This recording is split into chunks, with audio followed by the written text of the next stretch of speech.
universe of Hunter x Hunter, there are a lot of things that are still very mysterious. Who is Gon's mother? What is Killua up to during the Succession Contest arc? What is happening on the entirety of the Dark Continent? But throughout the entirety of Hunter x Hunter, there seems to be one stripe of similarity when it comes to mystique. And that one stripe of mystique that runs through the entirety of Hunter x Hunter is the Freecss family. See, for a long time, we believed that Gon was the main character of Hunter x Hunter, and for 300 or so chapters, he was. However, Togashi is anything but a regular mangaka. While most mangaka would shiver at the idea of taking their MC out of the story, that's exactly what Togashi has done, leaving Gon, now basically nendless, just to reside on Whale Island. As Gon has accomplished everything he wanted to do, he met Jing. But upon meeting Jing, we could argue that the Freecss family mystique was passed from Gon to Jing. And even in the first 300 chapters of Hunter x Hunter, when we were following Gon, Jing was this shadowy figure that we were chasing after. We knew nothing about him except what was told to us through whispers and rumors. But now that Gon is no longer the central point of interest in Hunter x Hunter and Jing has taken a step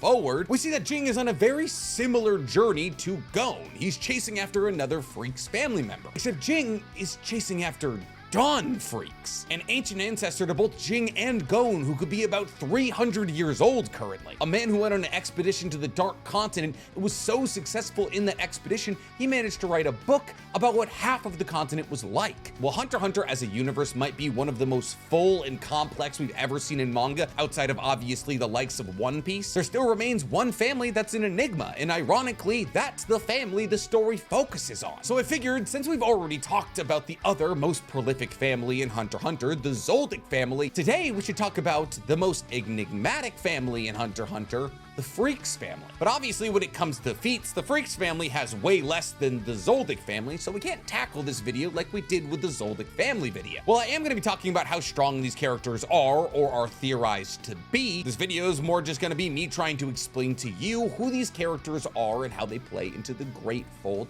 of the Hunter x Hunter storyline. So with no further ado, let's get into ranking and explaining the Freecss family. But before we get to ranking or explaining anything, guys, please, for me, like this video, subscribe to the page, and hit that noti bell. And if you like me talking about Freecss, then you're gonna love my brand new anime podcast, Otaku's Anonymous, where me and Danny Mata break down everything that happened in anime this week. It's available on YouTube, Apple Podcasts, and Spotify. Unfortunately, when it comes to truly understanding any of the members of the Freecss family, of which there's only 3 that are confirmed, we only have a truly solid amount of information on Gon, as even Jing, who's supposed to be playing a major role in the Succession Contest arc, has kind of not been around, as he's more operating in the background, trying to keep Periston in check. But the fact that the person that we know the best out of the entirety of the Freecss family is Gon is gonna make this next part a little awkward. Because when it comes down to power displayed, Gon is absolutely the strongest character we've seen, so far as the Freecss family goes. But when it comes down to the potential that all of the Freecss family members hold in terms of power,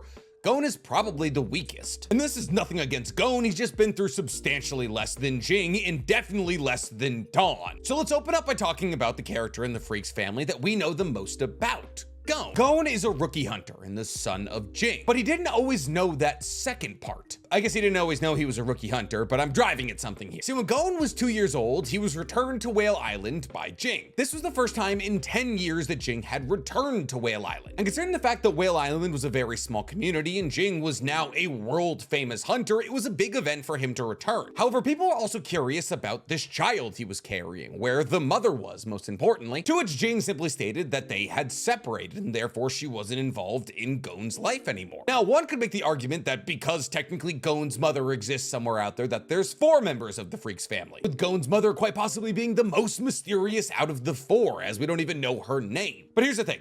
We do know Gon's mother's name. In fact, we're gonna be talking a lot about Gon's mother today, and that's because Gon doesn't have a mother. Now, I'm not making the roundabout point that Auntie Mito is Gon's mother, even though he does believe her to be his mother, even going so far as to stop Jing from telling him who his mother was because he stated that Auntie Mito is his mother, and therefore it doesn't matter who gave birth to him because Auntie Mito is the person who raised him. But what Gon was about to find out wasn't that he had a mother that's somewhere off in the world or who's possibly dead. What Gon was about to find out is that he has a mother and a father who are the same person. Am I saying that Jing is Gon's mother? Yes. Yes, I am. This information comes from a highly popular and highly possible theory that's been revolving around Hunter x Hunter for years now. See, we know that immediately before Jing went back to Whale Island, he was creating Greed Island. We know this because Gon's name is registered in the Greed Island registry before he even arrived there. Well, at least arrived there for the second time during the Greed Island arc. Gon makes the inference that he was brought there as an infant. And while this technically isn't incorrect, it's not the whole truth. See, Gon wasn't brought to Greed Island, Gon was born on Green Island. See, we understand that of all of the people that we've seen that created Greed Island, Jing was by far and away the best Nen user. Therefore, it's not crazy to assume that Jing was responsible for creating most of the cards. Cards like Teleport and the Paladin's Necklace. All cards that when used, use powerful Nen abilities. And there's a couple of cards out of all of the cards in Greed Island that are a bit suspicious. The most suspicious of which being the Pregnancy Stone. See, this card when converted into its actual object becomes a stone that if you keep on you for 30 days, you become pregnant. Now, if the description of this card wasn't written so sketchily, we probably wouldn't have thought anything of it. Women hold on to the stone for 30 days and they get to become pregnant. Yay! But in the description of the Pregnancy Stone, it says it doesn't matter if you're male or female, which feels like a weird thing to write into the description. I mean, after all, the Pregnancy Stone was kind of a throwaway card that popped on screen for a couple of seconds, making the unnecessary caveat that it doesn't matter whether or not you're a male or a female, you can still get pregnant, feels as though it has greater plot implications. So the current theory as it stands is that Jing either purposely used this stone to make himself pregnant so he could have a child, or did this in kind of a testing capacity to see if these cards would actually work at their most extreme when it comes to Nen abilities. As the Pregnancy Stone, when it comes down to it, is an insane Nen ability. You are creating life in either a biological female or a biological male simply by holding onto a stone for 30 days. And therefore, because of the possible level of preposterousness that the Pregnancy Stone brought forward, Jing wanted to make sure that these cards would in fact work. And therefore, as one of the devs for Greed Island, he decided to hold on to the Pregnancy Stone. And in 30 days, lo and behold, he was pregnant. However, the Pregnancy Stone isn't the only thing that points us in the direction of Gon being born on Greed Island, as there's also other cards like the Panda Nurse, which is essentially just a wet nurse that's a panda to keep an eye on children, which is weird when you consider the fact that there's really no need for a nurse that's good with children on Greed Island. After all, how would a child get to Greed Island in the first place? In order to get to Greed Island, you need to have Nen, and you need to acquire a copy of Greed Island. If you have the money to acquire a copy of Greed Island and the Nen to get in, you're beyond needing a nurse. And therefore people believe that things like the Panda Nurse were created to keep an eye on Gon while Jing finished up Greed Island. And once Greed Island was finished, that's when Jing took Gon to Whale Island. He tried to leave Gon with his own mother and Auntie Mito. However, Mito got so infuriated with Jing's penchant for trying to abandon Gon that she actually took him to court and won custody of Gon, at which point Jing left Whale Island never to return. And for a long time, Gon believed that his parents were both dead, as Mito didn't like Jing and Jing was never around on Whale Island. Therefore, Mito told Gon that both of his parents had died. It wasn't until Gon was 9 years old and he stumbled upon an angry fox bear that was later killed by Kite that he realized that Jing, his father, was actually alive. See, Kite revealed to Gon that he was on a journey to find Jing, so Jing would acknowledge him as a full-fledged hunter. And Gon, upon seeing the admiration for Jing in Kite's eyes, awoke an own admiration for Jing within himself. However, in order to accomplish the goal of finding Jing, much like Kite was trying to find Jing, Gon realized he would have to become a hunter. He was doubly fascinated with the idea of becoming a hunter because Jing found being a hunter so interesting that he would abandon being a parent to continue being a hunter. And honestly, I can't necessarily blame him for wanting to get off Whale Island, as there was only one other child his age, and that was Noko, on the entire island. And because Gon had nobody to play with, he spent the entirety of his childhood in the woods, fighting with the likes of fox bears, which not only gave him keener senses, but also made him much more physically strong than your average 9 to 12-year-old. Not to mention that according to Gon, every single time that an all-female ship pulled up on Whale Island, he would take them all out on dates, and they would teach him lots of stuff, like to remind everybody that he got his hunter's license at 12. Jail for every woman in Hunter x Hunter. Maybe that's why there is so few women in Hunter x Hunter. Gon then uses the collective knowledge of his relatively rough upbringing to become an incredible hunter. He goes on to get a hunter's license with relative ease. He goes on to retrieve Killua from the Zoldyck Mansion, get a copy of Greed Island from the York New City auction, become the first person to beat Greed Island, acquiring all 100 cards with Killua, and then most importantly, to go on to defeat defeat the Chimera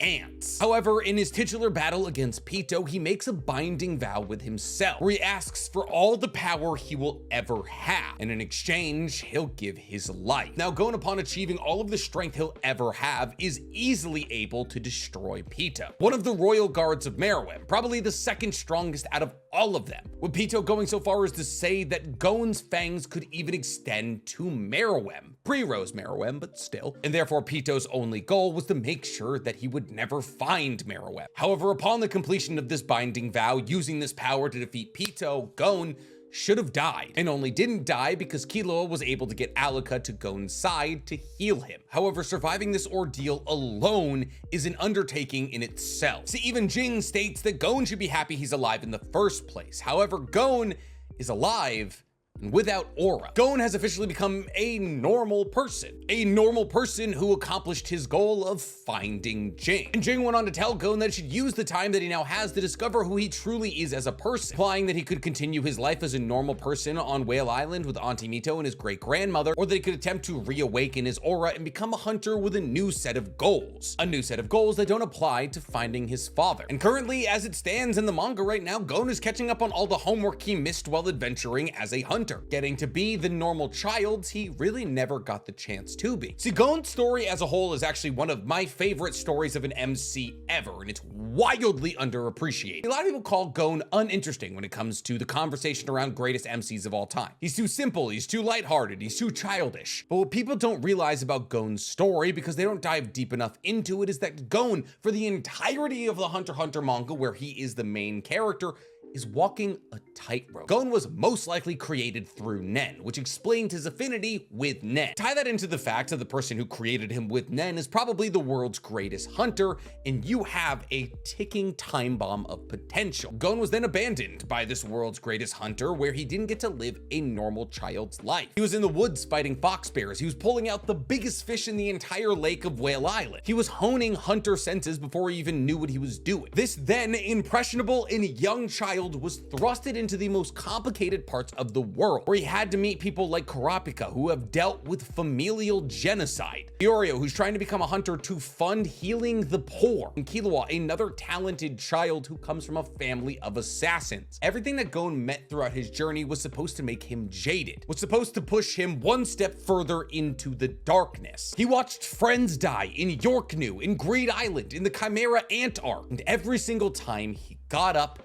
and brushed himself off. That is until Kite died. With Kite's death, we see the first time that Gon takes a step forward into the darkness. And in this moment, he is supposed to serve as a foil to Meruem. See, throughout the duration of the Chimera Ant arc, Gon is becoming a monster, while Meruem is becoming a human. With the irony being that in the end of the Chimera Ant arc, Gon monsterizes himself to kill the Chimera Ants, losing all semblance of his smile, emotion, or any want to save those around him. While Meruem, who's trying to make a better future for humanity, albeit through the wrong means, is killed by humanity's most diabolical weapon. This monsterization should have been the end of Gon, except the people that he made connections with, the people that loved him, like Killua and Aluka and Leorio and Kurapika, brought him back. And now he gets to live his own life. He's established what it means to be human and a hunter to himself. Because finding Jing was never about finding Jing, it was about finding himself. But in that journey for self-enlightenment, Gon did acquire a lot of powers. When it comes to really anything, Gon can do it better than any hunter or human out there. Gon is able to establish minute differences between two Kiriko, going so far as to even identify their sex when everybody else who had met them thought they were exactly the same. Gon's hearing is so good he can fight in the pitch black, being able to hear things like a bat's wings slice through the air and determine its immediate location. His smell allowed him to track down Leorio through his cologne from miles away. Not to mention that Gon was able to detect Melioron, whose specialty is erasing his presence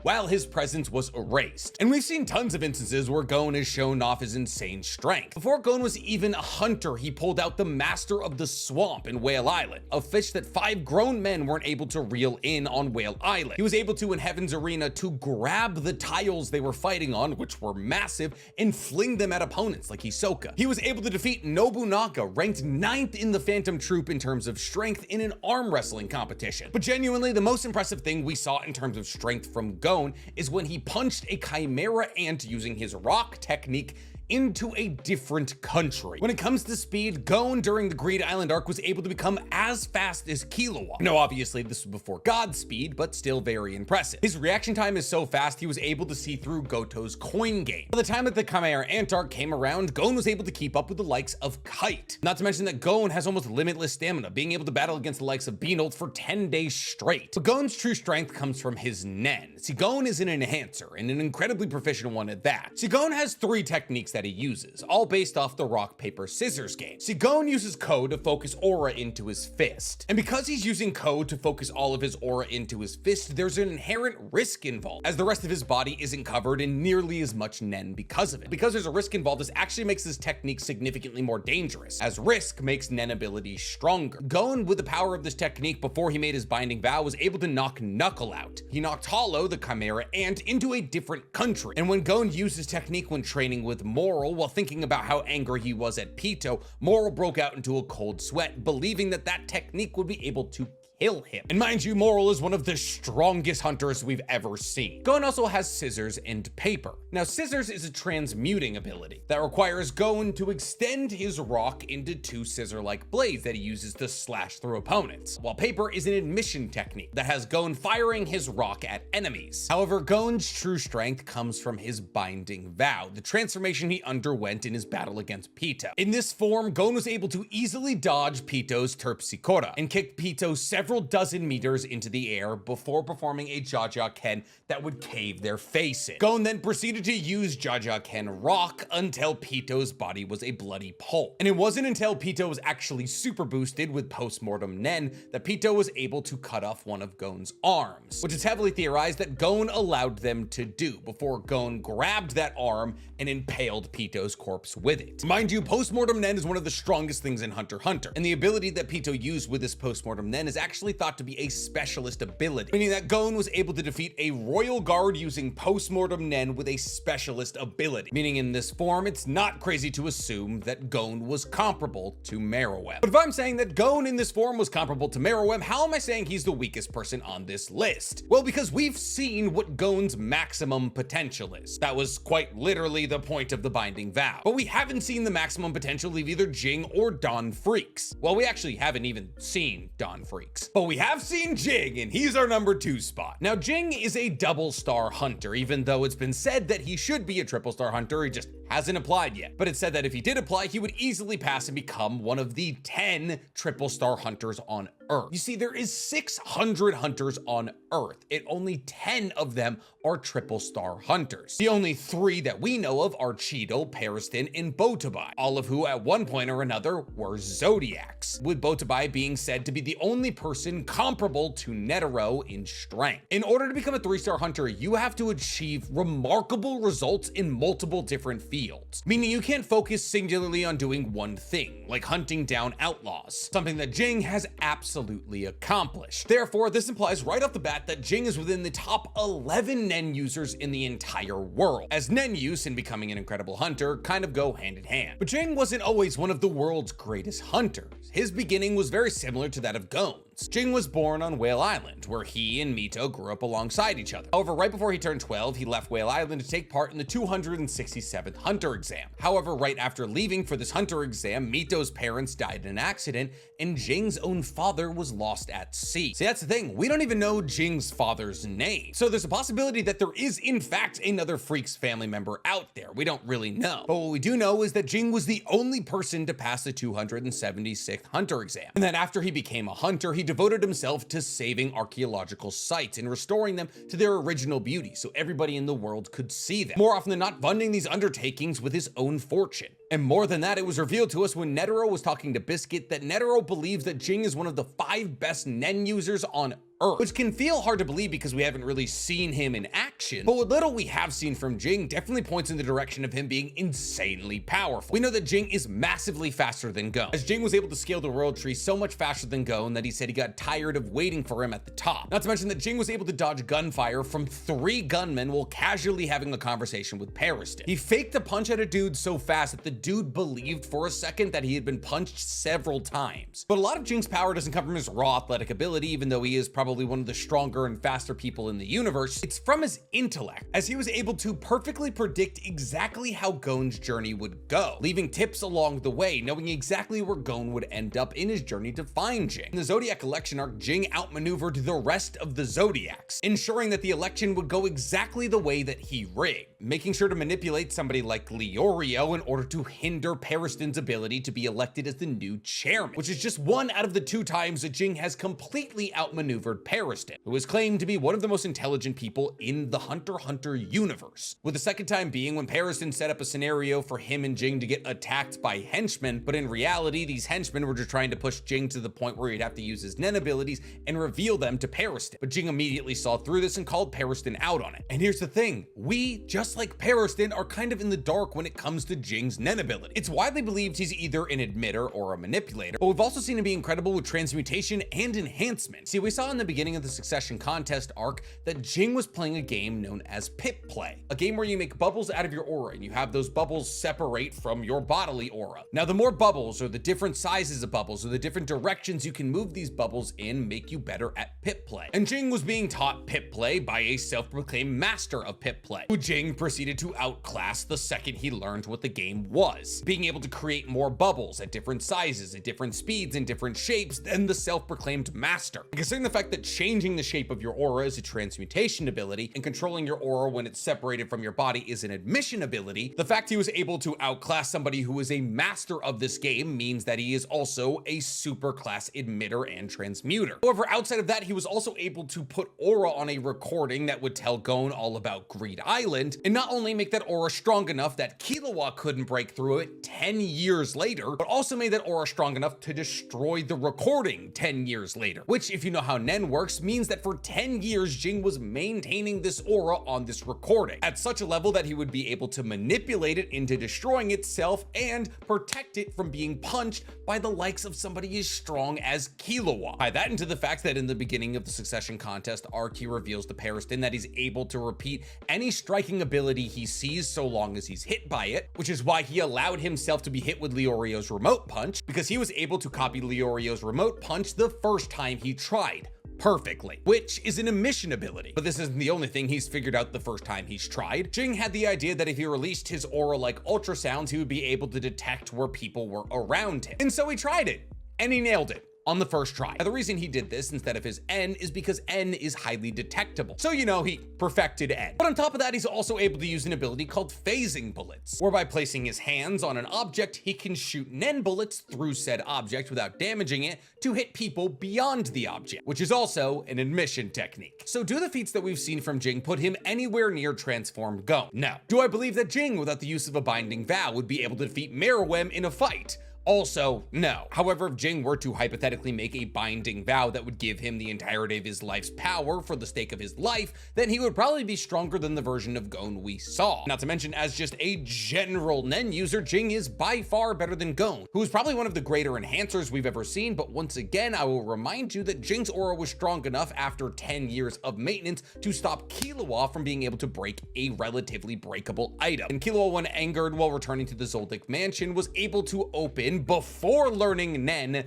4 of the testing gates of the Zoldyck mansion. I think it was 4. It might have been more, but at the very least, that is 16 tons. So once again, I'll say, is the strongest version we've seen of Jing stronger than the strongest version we've seen of Gon? No. But any adept reader of Hunter x Hunter will be able to recognize that Jing is stronger than Gon. And any adept reader of Hunter x Hunter will understand that Dawn is stronger than Jing. See, Dawn Freecss is really only a name that Jing Freecss seems to know. See, Dawn Freecss is the author of the Journey to the New World, World, a book about the Dark Continent that wraps around the archipelago of islands that make up the V6 countries. And this journey in this book were written over 300 years ago. Now, this journey to a new world is just a traveler's journal of everything that Don went through, and he split his journal into two sections, the east part of the Dark Continent and the west part of the Dark Continent. See, while the east edition of this journal is in the hands of the V6 countries, and therefore is kind of used as a guide to all things on the eastern side of the Dark Continent, the west edition has never been found, which leads Jing to three possible conclusions. Either the west edition was lost, it was never written because Don died,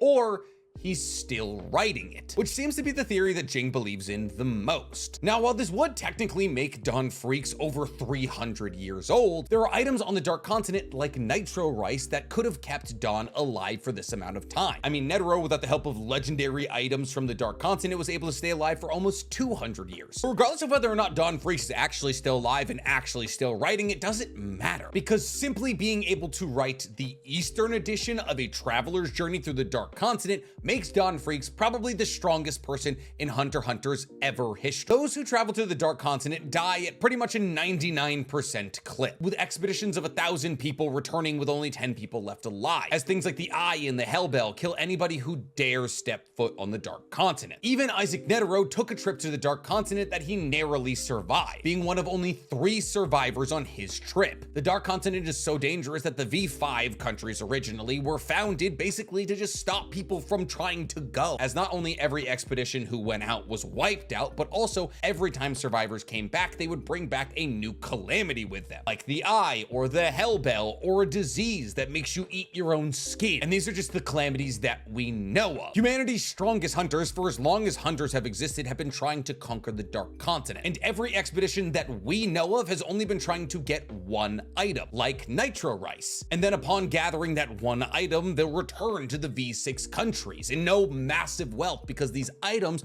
are basically priceless. But Don Freecss isn't trying to get one item. Don Freecss is exploring the entire Dark Continent, meaning that he ran into the Eye and the Hellbells and all of the calamities that have wiped out thousands of people either in the V6 countries or in the Dark Continent. And not only did he survive them, he survived them well enough to write about them. So is Don Freecss stronger than Jing in Gon? Absolutely. He's stronger than Zigzoldyck, Xenozoldyck, Silvazoldyck, Meruem, Netero, anybody. Chimera ants are only considered a B-level threat, while things like Pap, the Hellbell, and Eye are considered A-level threats. In fact, all of the 5 calamities brought back through the Dark Continent trips are considered a higher level threat than Chimera ants, meaning that Don Freecss on the Dark Continent has been dealing with things stronger than Chimera ants as a baseline. More likely than not, he's still alive, writing about the western side of the Dark Continent. And it is now Jing's journey to find him, as the true meaning of being a Freecss family member is exploration, and more important than anything,